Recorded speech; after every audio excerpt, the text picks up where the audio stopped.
Yeni bir videodan da herkese merhaba, ben Sefa Kandemir. Bugün böyle biraz daha açık havaya attık kendimizi. Çünkü neden? 2025'in artık ilk ayını atlattık. Şubat ayı ile beraber 2025 yılında satın alabileceğimiz en ucuz, ki gerçekten en ucuz, yani 2025 yılında bu fiyata bu arabalar var mı diyebileceğimiz 10 otomobili, gerçi 10 SUV ya da crossover modelini yakından inceleyeceğiz dostlar. Bu arada listemizde yayınlayacağımız otomobillerin halen daha birkaçının 2024 model yılına sahip versiyonları da satışta. Aralarında tabii ki de ufak da olsa bir fiyat farkı var. Fakat 2025 model yılını biz baz alacağız. O halde ne diyoruz? Bizi abone olmadan takip eden sevgili izleyicilerimizi aşağıdaki abone ol butonuna basarak kanalımıza abone olmalarını ve videoyu beğenmelerini hatırlattıktan hemen sonra ülkemizde İzmit'te üretilerek bir kere yerli otomobil kavramını sonuna kadar yaşatan ve artık ÖTV muafiyetli olarak da satın alabileceğimiz Hyundai Bayon listemizin en ucuz modellerinden biri oldu. Sınıfının pratiklik konusunda yerli modellerinden biri olan Hyundai Bayon 2020 yılındaydı sanırsam. İlk kez yollara çıktığı anda, hatta ilk tanıtıldığı anlarda tasarımıyla beni bir hayli heyecanlandırmıştı. Tabi yıllar içerisinde tasarım biraz daha güncellendi. Şu anda ön taraftaki o boydan boya uzanan led lambanın altındaki tampon tasarımı güncellendi. Bununla beraber profil tasarımındaki o keskin hatlar da varlığını koruyor. Yani dışarıdan Hyundai Bayon'a baktığınız zaman onu kesinlikle uygun fiyatlı bir SUV demezseniz gerçekten işin hakkını veren premium bir otomobil havasında duruyor kendisi. İç mekanda ise daha önce söylediğim gibi malzeme kalitesi konusunda beni şaşırtan modellerden bir tanesi oldu. Tabi bu şaşırtma biraz daha olumsuz anlamdaydı, fakat hem fiyatını hem de özelliklerini düşündüğümüz zaman iç mekandaki bu sert plastik kaplama malzemelerinin çok da fazla bir kriter oluşturabileceğini düşünmüyorum. En azından belli bir kesim için. İç mekandaki en büyük kriterimiz bagaj alanında ise 411 litrelik bir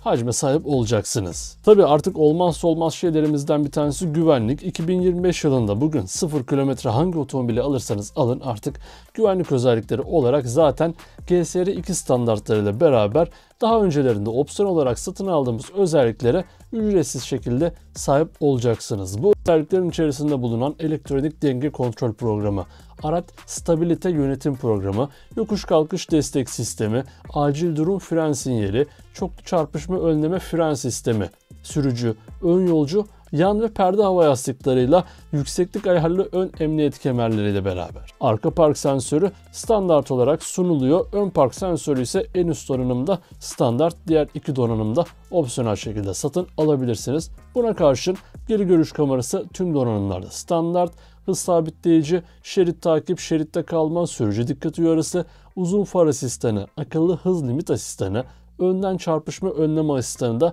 yeni Hyundai Bayon'da standart olarak sahip olacağınız özellikler arasında. Motor tarafında ise listemizin en ucuz Hyundai Bayon olmasını sağlayacak 1.2 MPI jump donanım 79 beygirlik bir güce sahip. Bunu 113 Nm torkla destekliyor. Bu motorla sıfırdan 100'e çıkmak istediğinizde ayağınızı böyle dip gaza bastığınız zaman 14.2 saniyede sıfırdan 100'e ulaşıyorsunuz.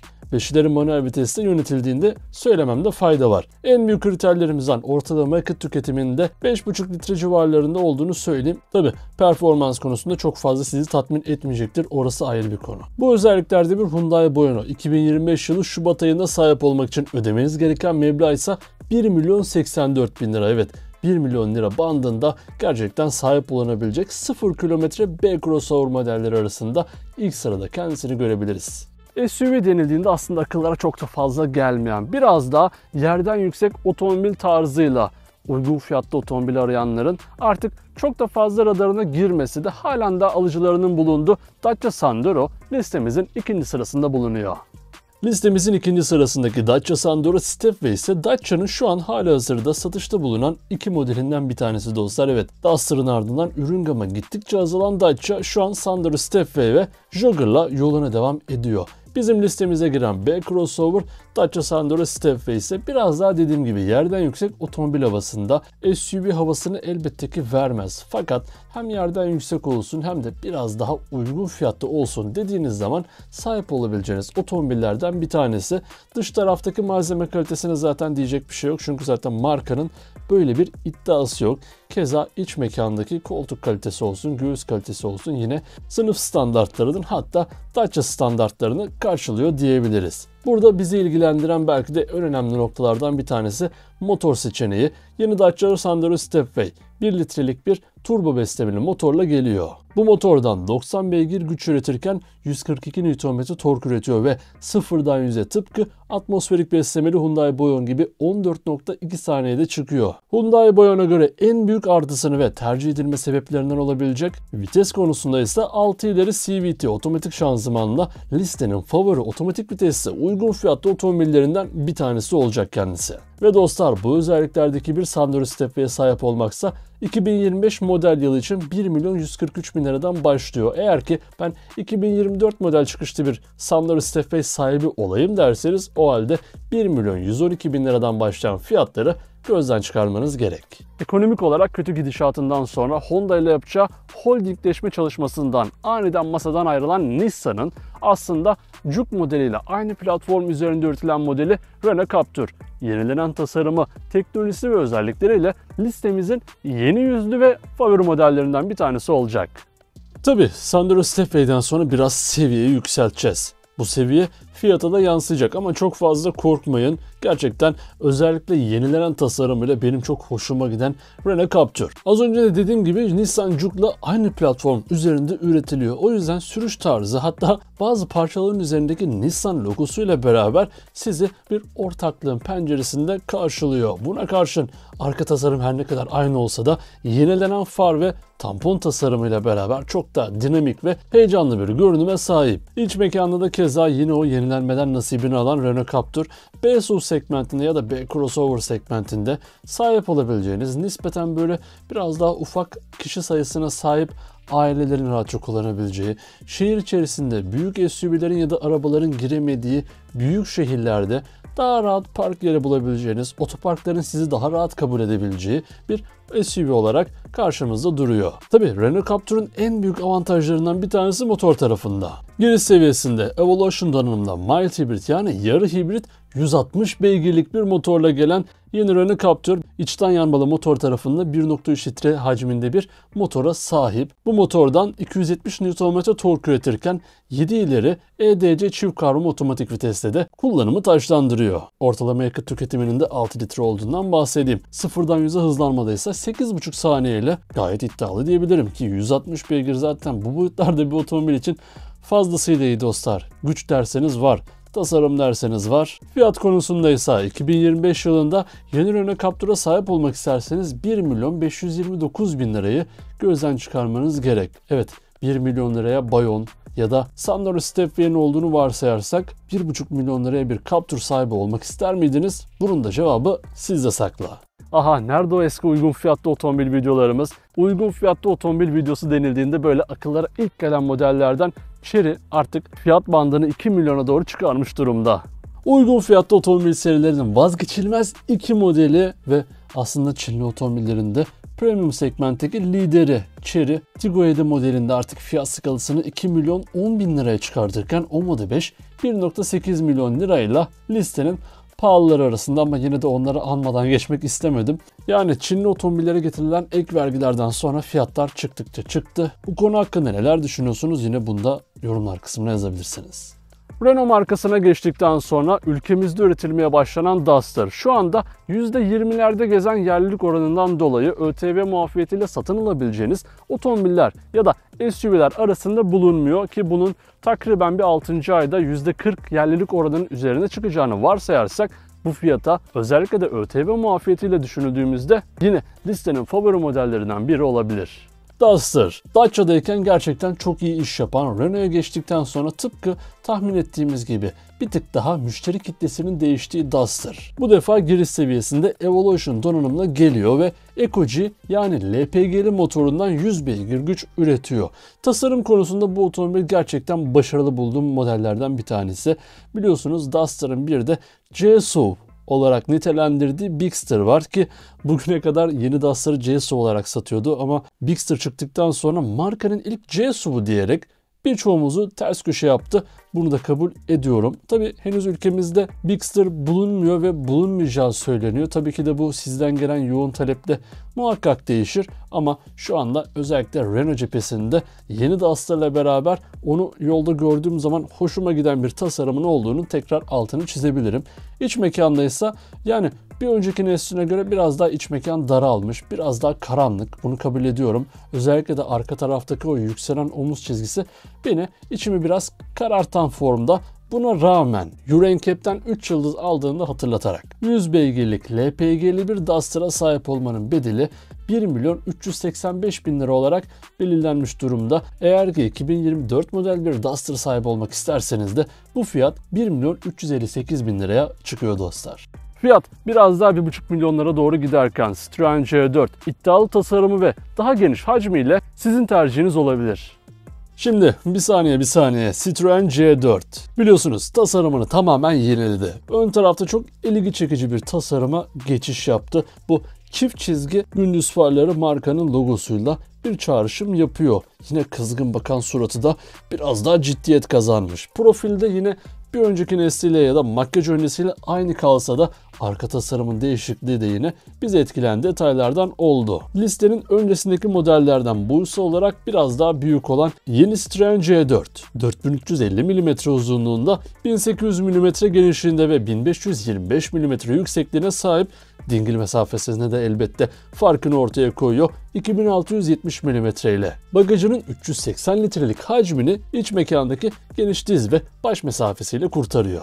Listemize girmesini sağlayan 1.2 PureTech yani Peugeot, Citroen, Opel dediğimizde akılımıza ilk gelen motorlardan bir tanesi olan 1.2 PureTech motorundan 130 beygir güç üretiyor ve E80 8 ileri otomatik viteste de donatıldığını söyleyeyim. Bu motordan 230 Nm tork üretirken maksimum 200 km/s son hıza çıkabiliyor ve sıfırdan 100'e hızlanma süresi 9.2 saniye. Buna karşın ortalama yakıt tüketimi 6.5 litre dolaylarında diyebiliriz. Ve dostlar bu gıcır gıcır tasarımıyla, G-Seri 2 güvenlik standartlarıyla ve 1.2 PureTech 130 beygirlik motoruyla beraber bir yeni Citroen C4 sahibi olmak isterseniz ödemeniz gereken meblağ 1.470.000 lira. Yani şöyle bir düşünüyorum da ondan daha ufak boyutlara sahip olan ama 160 beygirlik olan bir Renault Captur mu? Ki Renault Captur'un da 1.529.000 lira olduğunu bir kez daha hatırlatayım.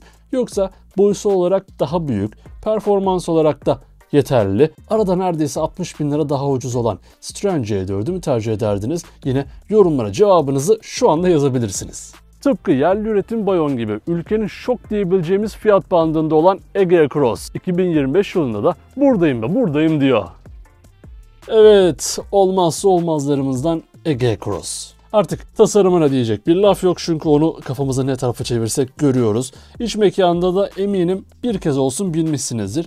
Bilmediyseniz de en yakın bir fiyat bayisine gidip bir bakabilirsiniz. Malzeme kalitesi olarak hiç fena sayılmayacak bir seviyede olduğunu söyleyebilirim. Yine yerli üretim olması da bizim gönlümüzü kazanan detaylardan. Listemize giren Street donanımda G-Seri 2 güvenlik standartlarına ek olarak 1.4 Fire 95 beygirlik yani Egea Cross'un meşhur motoruyla beraber atmosferik beslemeli bir motor bu biliyorsunuz. Güç konusunda sizi tatmin etmeyebilir. Tıpkı kim gibi? Hyundai Bayon gibi. Yani 1.4 litre atmosferik motorundan 95 beygir güç üretiyor. Bir de bunun üstüne manuel vitesli olması onu aslında listede bir hayli zora sokuyor. Fakat ben manuel vites seviyorum kardeşim. Atmosferik olması da bana dokunmaz derseniz 1.079.900 liraya 0 kilometre bir Egea Cross sahibi olabilirsiniz. Şimdi dostlar doğruya doğru uzak doğulu bir otomobilin bu fiyatlarda olmasına ben halen daha alışamamış olsam da hem motor teknolojisi hem de uzak doğu sağlamlığını bir arada sunan Suzuki Vitara rakipleri karşısında biraz zorlanabilir. Güncellenen ön farları ve panjuruyla yenilikçi görünüyor. Evet, o mercek farlardan kurtulmasıyla beraber birkaç yaş gençleşmiş diyebilirim. Buna karşın genel tasarımı da yine özellikle bu otomobili gördüğüm zaman aklıma gelen Ankara kitlesini bana bir hayli yansıtıyor. Yani bu otomobili İstanbul'u değil de Ankara'ya daha çok yakıştırdığımı söyleyebilirim. Ya da Ankara'nın minvalinde başka hangi şehir olabilir? Belki Eskişehir olabilir. O taraflara yakışan bir havasının olduğunu söyleyebilirim. İç mekanında yine bir Japon kalitesinde olduğunu da yine eklemekte fayda var. Yani öyle malzeme kalitesi olarak ya da dokunduğumuz yerlerde yumuşak bir tasarım beklemek biraz zor. Buna karşı ne var? Elbette ki motoru. Şimdi bir kere hibrit motorla geliyor. 1.4 litre Booster Jet 48 volt SHVS mild hibrit motorla gelen yeni Vitara hibrit. 4x2 önden çekiş ya da all grip 4x4 versiyonuyla da 4x4 severlerin gönlünü kazanacağı benziyor. Bu motordan maksimum 129 beygir güç, 235 Nm tork üretirken 0'dan 100'e 9,5 saniyede hızlanıyor. Ortalama yakıt tüketimi ise 5 litre dolaylarında desek herhalde yalan olmaz. Şimdi tüm bu özelliklerinin yanı sıra Suzuki Vitara'nın 1.635.000 liralık fiyatı Allah için bu otomobile biraz fazla. Yani bu otomobilin ben biraz daha uygun fiyatlı, yani hani hiç yoktan bir 1.2'lerde 1.3'lerde bir otomobil olmasının gerektiğini düşünüyorum. Burada hem hibrit motorun fiyatı olumsuz anlamda katkısı var, hem de markanın fiyat politikasıyla beraber 1.635.000 liraya bir Suzuki Vitara hibrit sahibi olur muydunuz? Bu sorunun cevabını da yine sizlere soruyorum. Normal şartlarda uygun fiyatta SUV denildiğinde Opel grubunda biz Crossland'i baz alıyorduk. Fakat Crossland'in satıştan kaldırılmasıyla beraber Mokka uygun fiyatta satın alabileceğiniz Alman-Fransız karışım bir otomobil olarak listemizde kendine yer buldu. Nasıl ama PSA grubunun bence son dönemlerdeki en başarılı modellerinden bir tanesi olmaya yakın. Gerçekten hem tasarımıyla hem genç kitleyi yakalamasıyla hem de orta yaşlı kitleyi yakalamasıyla da bunu bizlere net şekilde gösteriyor. Ön taraftaki o Opel'in artık imza niteliği taşıyan vizör tasarımı, yan tarafta böyle plastik dodikleri, çift rengi, tombul tasarımıyla beraber Mokka'yı biz sevdik. İç mekan konusunda ise elbette ki bu otomobillerin en büyük dezavantajlarından bir tanesi dar bir yaşam alanı oluyor. Mokka da buna harfiyen uyuyor. Tabi boyusu olarak daha ufak olan ya da çok daha az kişi sayısına sahip aileler ya da kişiler için biçilmiş kaftan olduğunu söylemeliyim.